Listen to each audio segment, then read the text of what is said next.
Welcome back to another technical deep dive here in the debug zone.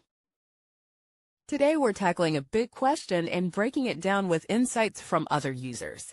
Hopefully this clears up some misconceptions and helps you get the answer you need. So buckle up, stay a little curious, and let's jump right in.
And that's a wrap.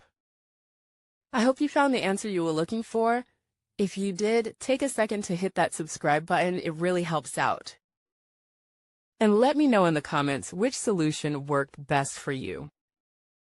See you next time in the debug zone.